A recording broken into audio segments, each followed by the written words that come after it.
friends, this is Rick, and this is your seat at the table. I'm only going to do one video this weekend. I got a load of work to do tomorrow at work, and I was busy all day yesterday, and we actually did some errands today too. So the truth is, I'm a bit knackered out. Um, I posted a small, a brief comment and question in a Facebook channel that I belong to about uh, getting a lot of us got the stimulus package or are going to, and I got a nice little chunk of money between the wife and I was mildly surprised and grateful to get it, which went a long way to catching all of our bills up and paying a few other necessary things. And we had a little left over, and one of those things I decided to do was to treat myself with a little more game material investment. This is easy. It sounds easy or sane or normal. There was a time in my life that, and I've said this over and over and over again, where I've gone every week to the game store and would spend as much as a quarter of my paycheck on an average basis. This is one of the reasons I have such an extensive library of material, which is, maybe not as extensive as other people. It's fairly respectable as far as I'm concerned. But life changes and our events change, and there's a number of years where you just couldn't do that. I couldn't do that all the time anymore, and so every now and then I'll treat myself to buying something in the current whatever I'm interested in, and there's a place we go to called JCD at Hobby. They got several places around town. It's on the south side is the one we go to, and they really Warhammer 40,000 is their real big gig. I mean, they got a whole game workshop section, the whole corner of the store dominated by this thing. And then there's lots of comics and graphic novels and collectibles, and of course CDs and comic books and so on and so forth.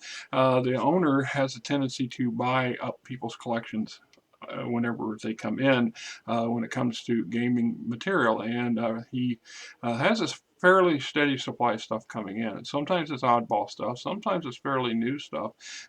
He bought up a big selection of 3.5 material, and which I have quite a bit of myself anyway. The wife and I went down and she got herself some music CDs, and I went and I got myself a stack of stuff. And I spent $84, which is quite a bit of money for me. That's a drop in a bucket for some people with deep pockets. But I was pleasantly surprised, and I don't know that what's listed. I get the feeling that the price of the material, I actually got a discount or something, because when I added up the stuff before I went up to the counter, including the wife's CDs, the stuff cost well over 100. So I don't know what quite went on there, and I'm not going to question any kind of gratuitous whatever. So my latest Dungeons and Dragons version, of course, is 5.0, like everybody else that's in D&D that's bought it. I was really loathed, really didn't want to invest in it because I have so much of the 3.5 stuff, and to me, just yet another series. I was not enamored by the 4.0 version of material that came out. A friend of mine had quite a few of them, and while it's an okay system, it's fine, I myself just could not justify spending serious coin on adding that to my shelf. And so a year or so ago, I got involved in running some campaigns on D&D Beyond, and in the process, of course, 5.0 is the go-to for everybody, and people were a bit ouchy because I was still clinging to the 3.5. So I went out and I bought the GM guide and the monster manual and the Player's Handbook. And as you damn well know, those freaking things are expensive compared to what they used to be. In my mind, these are terribly expensive. And I understand that's the cost of doing business and stuff. This thing here was $49.95, right? So this would be book 4 in my 5.0 collection. They have a number of others on there, and thanks to a couple of you guys on the Facebook channel making some recommendations, they actually had the book that a couple of you guys were talking about, and but I was going to buy 2, and then I got caught up in the second-hand shelf of stuff, and I thought, oh I'm just going to get more for my money this way and still cling to some of my older stuff. So I got Bolo's Guide, of course, and it should be a nice addition to my 5.0 campaign resource material for D&D Beyond. And then I couldn't, for the love of Pete, remember if I owned a second edition player's handbook or not, and I'm praying that I don't have one up on my shelf. I'm pretty sure I don't, because I don't remember the artwork, but that doesn't mean that there wasn't a different version with a different set of artwork on it.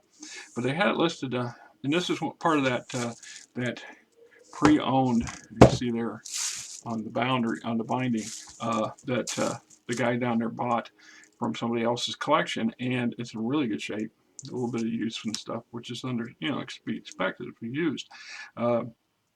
And he listed it at $29.99, which would have been brand new price almost when these things originally came out.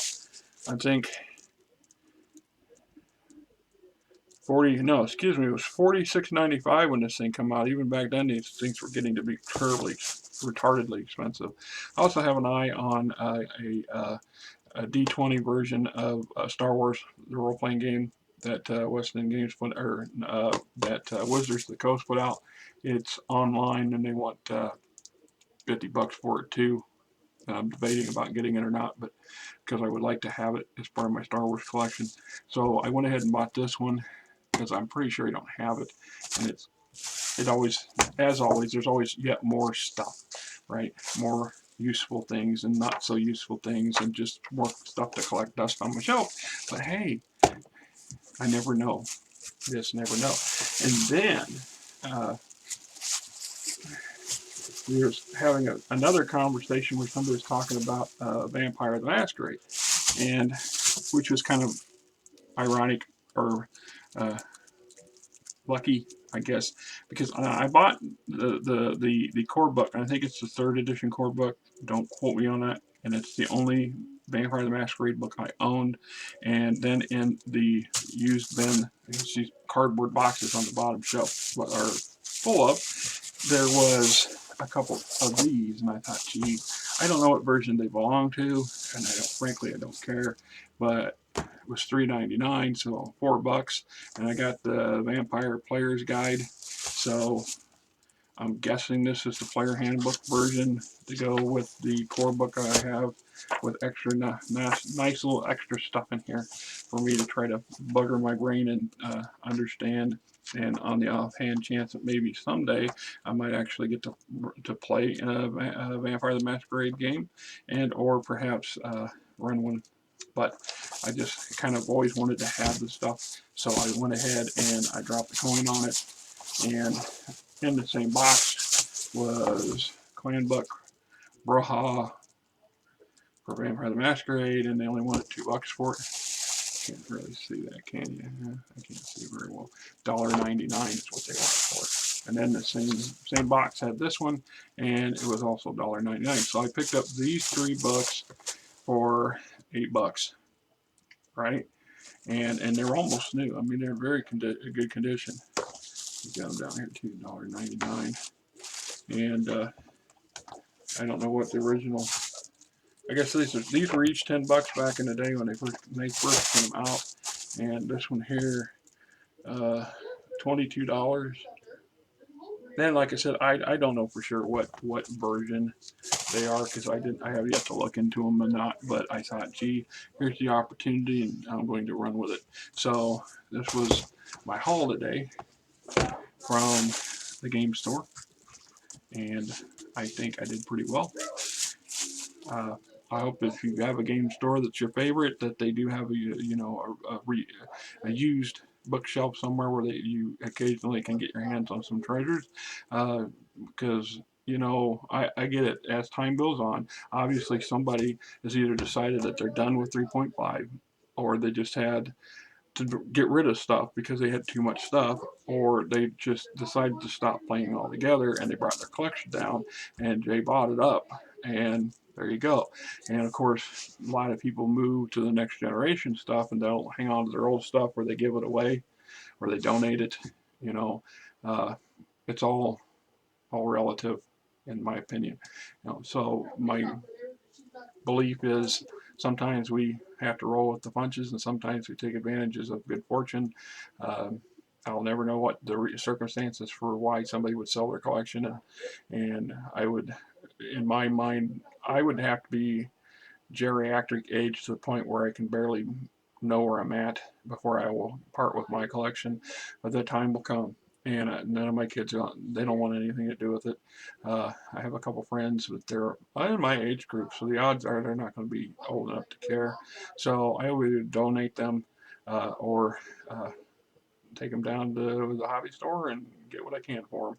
And hope somebody, another generation of people, have many years of fun and entertainment like I have had with them.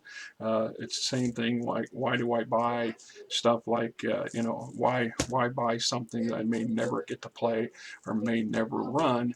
It's on the offhand hopes that perhaps someday I might get to. And then there's, if nothing else, there's the entertainment factor, just reading through the material, trying to understand the basic mechanics and how things work. It's just part of that love of the hobby, and is what it is. So, this is Rick, and it's a beautiful day outside, although I'm fixing to go take a nap because I was up late last night and got up early this morning, and I'm kind of bushed. I've been dragging feet lately. I mean, I've been putting a lot of hours in the last few weeks at work, which is good. I need the hours. It's going to slow down again soon enough, but I'm fixing to work about 10 hours tomorrow, and then about 10 hours or 12 hours on Monday, except Monday's a split shift for me. Not that you guys really, give a shit, but I'm going to drive to a small town called Denison, Iowa, where Donna Reed, if anybody knows who that was born, and it's still considered a hometown hero up that way. And it's about a 6-hour round trip to go for a 25-gallon container of grease, right?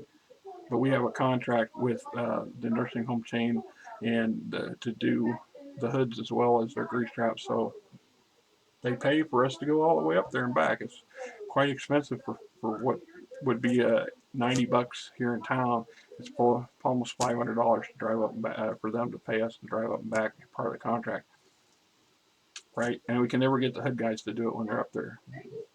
So the boss just has me go 4 times a year, and that's be a nice drive. The weather's supposed to be nice, and then I got jobs in the evening to do at the local VA hospital and a Jewish. It's called the Iowa Jewish Center, and then for some idiot reason, I scheduled a Hy-Vee in another town on Tuesday night. That when I looked at the schedule and realized that tomorrow, Monday night, I can just, when I get done with the Iowa Jewish League or Center, I can just drive to the Hy-Vee and knock it out, and then not have to go out Tuesday evening. Right? Sometimes I just feel like I'm chasing a tail. Till next time, this is Rick, and I hope you guys have a great weekend, and I hope to do some more videos and stuff on next weekend.